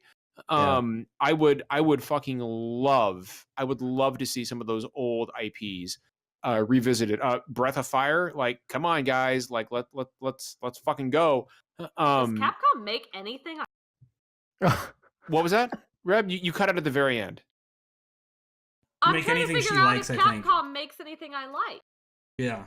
Well, I mean, they could. Have you ever played Power Stone? Is a fucking amazing game. I've been banging the drum forever that I think Lost Planet, Dead Rising, Onimusha, Dino Crisis are all very I did say Lost Planet, right? You did, Yeah. and yeah. Derek, Onimush is absolutely coming. I think all 4 of those have been at least those 4 make the most sense as licenses that are likely to reinvent well in the modern era. And then I think if they want to do whatever their next fighting game, I really do believe that Street Fighter 6 isn't their next big platform fighter. I think they're going to put Street Fighter on hiatus for a bit, and we might finally see them make good on their Darkstalkers. I would love Darkstalkers to come back. Reb, you're very happy. I found one. Can you guess which one I like? Exactly one thing Capcom makes that I like. Okami? Ooh, this is tough. Okami? Is it Okami? Mega Man. I haven't played Okami. I probably like. Oh, you should. You'd love it. Oh, fuck! You fucking love Okami. Mega Man. No. Oh. Mega Man's fine. Ace Attorney. Oh yeah. Oh yeah. I love Ace Attorney. Ace Which Attorney. Phoenix Wright. Ace Attorney. No shit. Yeah. Shit. Well, Reb, you got a fucking remaster coming out soon. I do. I'm really excited. I want to play Ace Attorney on the Switch. I was introduced to it a couple years ago on the 3DS. I had never played it before, and I went back and played the originals or something. They came out with a collection of some of the originals on 3DS, and I loved it. It was so good. Oh, yeah. Justin in chat. Fun. Justin in chat. Beautiful Joe. There's a fucking game I would like to see come back. Beautiful fucking Joe. Dude, there's so many good fucking Capcom IPs. They're just sitting around dormant. Playing DMC5? Who has it preloaded, ready to go? Oh, me, preloaded, ready to go. I'm streaming it for us tomorrow, actually. So all 4 of us are going to be there, right? Oh, fuck yeah, dude! I'm an old school Devil May Cry guy from way back, man. From way fucking back, and it's actually my memory. When I was 16, dude, I remember walking into a Babbage's and they just had the first Devil May Cry playing on all the TVs around, and it was just 5-second clips of Dante swinging a marionette right up into the sky and then just bang, bang, bang, bang, hold him there. Dude, and the first game, it kind of had it was kind of little horror element to it. All that God, it was kind of scary. Yeah, it had a real cool, the enemies were pretty freaky looking. Yeah, they were really dark vibe compared to the. They all had they all had knives coming out of their hand, all blades coming. It was originally going to be a Resident Evil style game, right? Yeah, that's what. It was originally. So that's why a lot of some of the menu systems, some of the sound effects, and the way Dante would go about the world, it was very Resident Evil-ish. Yeah, there's plenty of Resident Evil in the original Devil May Cry. Yeah. There's one more topic that we had on the list tonight, and we're bumping up against time. Do we want to go just a little long and hit on this last Nintendo topic? Chat, what do you think? Should we keep going? Oh, you guys want to? They're here. You guys want to tackle? You guys want to tackle one more quick? They're not the ones that have to talk. Yeah, fuck it. Yeah, you know what? Right. You guys are here to listen to us and watch us. It's fine. Yeah. All right. So you'll deal with it. Basically, and I believe the first-hand, the person who's been spreading it the most through gaming Twitter and gaming circles is Daniel Ahmad. Correct me if I'm wrong. But basically, we got some information from Nintendo or about Nintendo, and it's stuff like their average employees' tenure with the company, their average salary, their average workday. Your average Nintendo employee in Japan makes roughly $80,000. I think it's a little more than that. They work right around 8 hours a day. They have been with the company for an average of 13 and a half years. So talking about people who are well compensated, work fairly normal work days, which is weird because Japan's workforce culture is very skewed towards very long working hours. So 8 hours a day is not just healthy for the gaming industry, it's also healthy for Japan's work culture. And they're sticking around for a very long period of time. And I think this hasn't been spoken about enough, which is why I really wanted to bring it up for some discussion, because we are constantly told every time we talk about how the games industry needs to unionize, or we talk about crunch with people at Rockstar having to work 80 to 100 hour weeks to finish up their game. And here we have Nintendo, who is putting out multiple Game of the Year contenders every year, and we find out that their people are barely working overtime, they're super well paid, and they're sticking around. And they're not dealing with the burnout and the employees constantly cycling in and out that we see in most of the games industry. So I think a lot of this, Derek, has to do with Japanese culture. Yeah. you know, they're like Japanese work culture is much different than anything you'll find in America or Europe. So I think that's part of it. But I mean, generally, traditionally, Japan treats their laborers much better than not really. Well, I don't know, man. Most like of their standard workforce work. I've heard some stories, man. Like they work longer hours than we do in the U.S. They work more days than we do in the U.S. while working longer hours. It's often expected to spend unpaid time off the clock with your coworkers and bosses in like mandatory social time. That's interesting. And they've got longer commutes. They've got longer commutes than us. So your average Japanese, like your salary man, what you'd call a regular worker, is kind of the term if I've got this correct. They spend more hours out of the house, traveling to work, working, being stuck with coworkers, and traveling back to work. That it's actually a lot of people have considered that to be one of the major driving problems behind their population like growth rate declining because literally people are too burnt out to pursue romance. They're married to their work. Yeah. I've been lied to. Jeez, that sounds fucking terrible. So I think like the big thing of the hours sound like great and all these other things sound great, but I think the big thing is that people are sticking around. Yeah. Because the games industry has a huge problem with that. You see whenever there's a huge round of layoffs, you see everybody, sharing things on hashtags and there are all these job openings. But when you look at them, they're almost always job openings for senior level positions and not for mid or lower level positions. People aren't sticking around to build that experience. Right. Yeah. People burn out by the time they're in their late 30s, early 40s.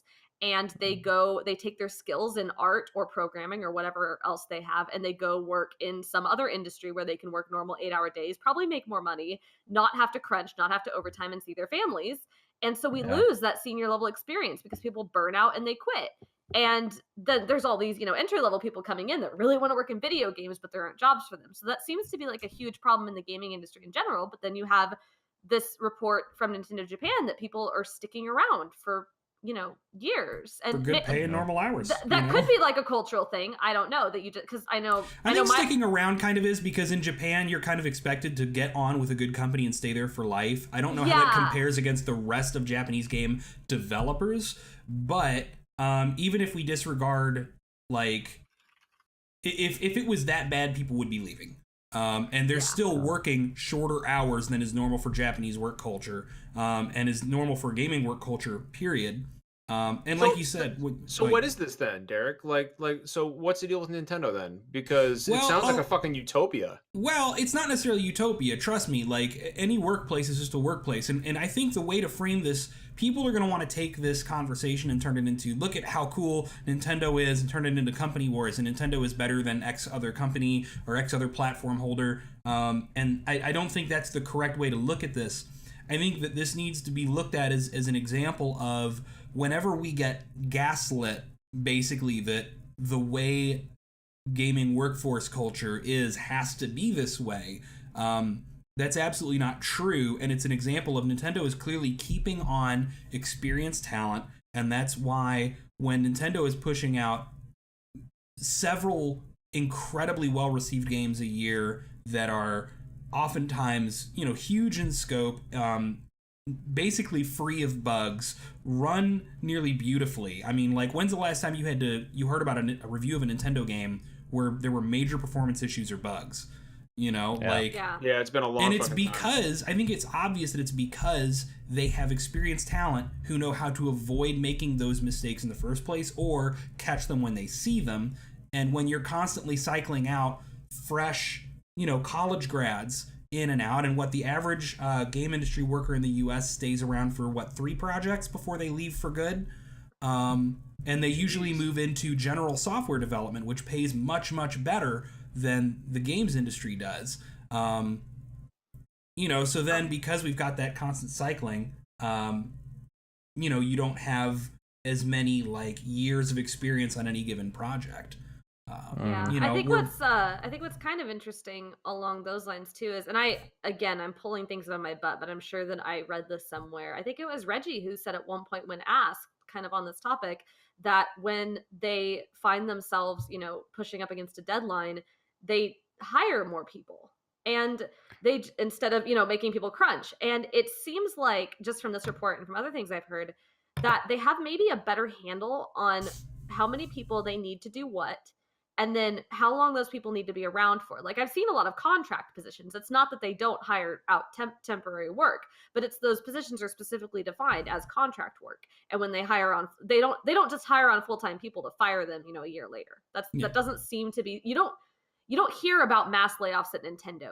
Occasionally, you don't even really hear. I don't even remember the last time. I don't even remember hearing ever. Nintendo layoffs. culturally is very resistant to hiring people on to even the low. I mean, remember, I worked at NOA for a little while, and they're very resistant to hiring people on, even at the lowest level positions, unless they think they can keep you around for a long time. And it's very rare. Sorry. You also see a lot of their upper level people are people who have been, people in upper level positions have done a ton. They've pretty much historically done a ton of other projects, but the people who are upper level people at Nintendo have been with Nintendo. Like, maybe they've been at some of its studios, maybe they've been at studios that have just worked a lot with Nintendo. But if you you don't look at Nintendo's senior management or people who are having director roles on games and see, oh yeah, they were the lead on this EA project, and then they were at Sony, and then they were at Nintendo. They have been at Nintendo. Yeah. Like fucking, Miyamoto. I mean, Miyamoto has literally spent his entire career in the games industry at Nintendo. He's never, same with you guys, I believe Iwata as well spent his entire career at Nintendo also. Pretty much once he got in there, yeah, he was there. He never went anywhere. And I miss Iwata and I miss Reggie. God, Nintendo, like for all the shit we give Nintendo, they're such a fucking good and wholesome company. Like, I love Nintendo. That's why I think this story is important, and it's why I really wanted to touch on it, because I think that this, more than anything else, is an example of, like, Nintendo does so well because they treat their employees well, they work regular hours, they get paid well, they're willing to stick around. That experience shows through in the multiple, extremely well put together titles they ship every year. We can't expect other gaming companies to just start operating like Nintendo, because Nintendo is, in terms of scale, just much bigger than pretty much any other publisher house out there, in terms of the number of developers that work for them directly. But, like, any publisher or developer out there really should be looking at Nintendo and seeing, hey, if we want that kind of consistency in our software releases, in terms of acclaim and sales, like, you get that by having happy, experienced workers, and you get that by taking care of your people rather than, wringing them dry and then letting them fly out, which is kind of giving them time to complete their game. I mean, just like just recently we saw Metro Prime 4, Nintendo didn't shy away from pulling the plug on, who was working on it first. That's unprecedented. Yeah. And they came out and they said, look, this wasn't where we wanted it to be, even after years. And they came out and said, we have, Retro's going to work on it. It's going to be a while, guys. We know you guys want it. But we want this to be an amazing game. I mean, not many publishers would ever do something like that. Yeah. I just want to shout out to fucking Lena in the chat. that was good. But no, like, I mean, and that's, we can, I don't know if you guys remember the Nintendo Seal of Quality back during the, the NES day. Like, I know y'all remember that. But but really, like you don't find that on the box anymore. But that, Nate, the mentality is still there. Yeah. I truly believe that maybe not all, but most other developers would have just fucking pushed through a Metroid Prime 4 and been like, we'll do what we can to fix it. Let's just ship the fucker. Nintendo literally took the entire project back to square one and gave it to another developer, which is one of the things that sets them apart. Yeah, I mean, when you think about it, every single generation from the NES, SNES, N64, all the way up to now, like, Nintendo's first party output has, most of it has been fantastic. I mean, every generation. They have the greatest first party stable in the entire industry. Period. They have weak moments. They have games they that are do. not great. No, but they those do. games are not great. They're never not great because there was some technical issue or because the game came out unfinished. It was usually because something in the vision of the game itself didn't land. I think about for Mario Sunshine. I love Mario Sunshine. Mario Sunshine was unfinished. Hey, fuck Sunshine. off. If it look, I'm just a fucking messenger, okay? I'm gonna change the truth. I'm gonna shoot shoot the the messenger slightly here. So another great example of this is like, when is the last time a Nintendo title released and sold, a couple million units, and then we heard in reports later that it failed to meet expectations? Yeah, never. That doesn't happen. Big Super Nintendo games. Mario Run. Okay. That doesn't. Well, that was more a matter of like the mobile that world. Doesn't count. I know, I'll count it. I had reason to quote that for something earlier today, so it like that's literally what they said about it, is that it failed to meet expectations. But did ARMS truly fail in the chat? Did ARMS truly Glorious fail War, to meet Glorious expectations? Glorious War Arms. Yeah. What about ARMS? ARMS was no. I thought they said Splatoon. ARMS did. Yeah, now ARMS didn't break a couple million or anything, but like ARMS did what they wanted it to do. And as far as Kirby goes, I'm pretty sure Kirby exactly busted. Kirby busted expectations. Kirby Star Allies like blew past their expectations. Yeah, I remember hearing about that. Yeah. Yeah, but like whenever a Nintendo, and that's the thing that gets really scary. One of the things that scares me the most about the industry is when we hear about a game selling 3 million, 4 million, 5 million units, but it failed to meet expectations, and it's not doing well enough, and that scares me to hear, because that means your project is so expensive that it had to be a record breaker to even break even, versus Nintendo seems to have a really good grasp on, this is what we need to budget these titles to hit these sales, and they'll do well. And if something sells a couple million, then that's fine, because they didn't, if something only hits 800,000 units, Nintendo probably budgeted that to be a smaller title. It's very rare they majorly misstep there. Yeah, they have these IPs that have been going for years and years and years, and again, they've retained the staff for so long. They probably don't spend nearly as much on like retraining people, and like for example, a Kirby game like Star Allies. Like I don't know how much that sold.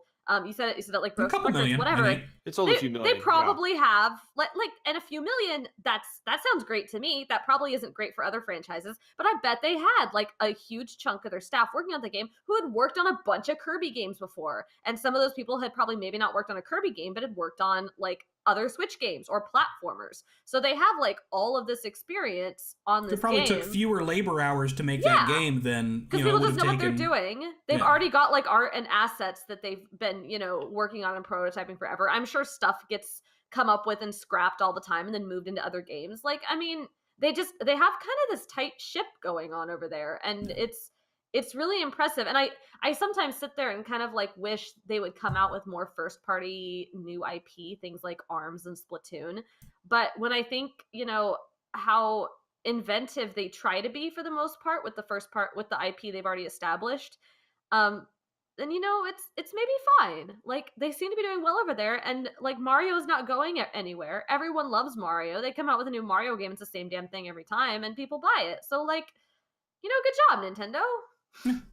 Yeah. Great. He's super hyped for Animal Crossing. I am so hyped for Animal Crossing, and like, hell yeah, she is. Yeah, but like, so much of that game is the same. It's the same stuff. It's gonna be the same stuff they've done before. Like, they're gonna add new things. It's gonna be new art because it'll be on the Switch. It'll be enhanced. It's gonna be an iterative sequel. But it's a really good example. Like, I assume that a good chunk of that team has worked on Animal Crossing before, and so they already understand how to make like the basic things in that game work. Like, they already understand, how to make these characters have all this different dialogue and react to you and all these systems. Like, they have to make them work for Switch. They have to upgrade them. They have to add new things and make that work. But like, a lot of the work has already been done for them, and they have a lot of senior level experience passing on that knowledge. So if anything, like, Nintendo is a really good example of they're setting a really good example of why we need senior level leadership in this industry. Well, you can't just burn people out and churn through them. You can't just put employees through the meat grinder, because then you've got nobody to run the ship. Well, and speaking of putting people through the meat grinder, we gotta wrap this bad boy up here. Up. Yeah. We gotta wrap this up. Long. So I will. I'll pay the Bears. I will pay the bills here real quick. Nate, dude, thank you so much for it's just good to have you back, man. You're a friend. And, same, man. Me too. Honestly, when you asked me to come back on, I was more than happy to come on. So yeah, let's do it again, man. Often, because I'm always free. So you have an open door here, man. Like you can literally just tell me, John, I want to be on Thursday, and you're fucking in. Like that's you and I go way back. So yeah, definitely. Yeah, I'll hold you to it then. Yeah, fuck it, dude. Call my bluff just on one random Thursday night. Be like, yo, I want in. All right. As long as we don't have to worry about somebody else being on that we're trying. And certainly, exactly. Puts out a game. that was a thing too, John. I was gonna say, like, even if you have a guest, I don't have to, come on as a guest. I'll just come on just like as one of you guys, and just. I don't we invited you to, just chill with us for trade shows and shit like that. Yeah, you're a friend, dude. You're not a guest. You're a friend. Yeah, exactly. Thanks. And Wushu Studios is working on some great shit, and I think we're going to hear about all this stuff real soon. And so hopefully soonish. Looking forward to it, man. Looking forward to it. Thanks, sir. And also, as everybody knows, PAX is coming up real soon. We're gonna have a huge presence there this year. We're really looking forward to it. We got we get some media passes. We're gonna be doing some Take This volunteering. You can catch all of us actually at the Hope booth. We're gonna be cycling in and out of the Hope booth. I'm actually the Hope booth coordinator for Take this year at PAX East. So moving on up in the organization, I'm really looking forward to taking on that responsibility.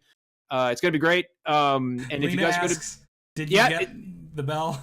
Yeah, and I'm getting Derek a fucking bell to put on. He's gonna need it.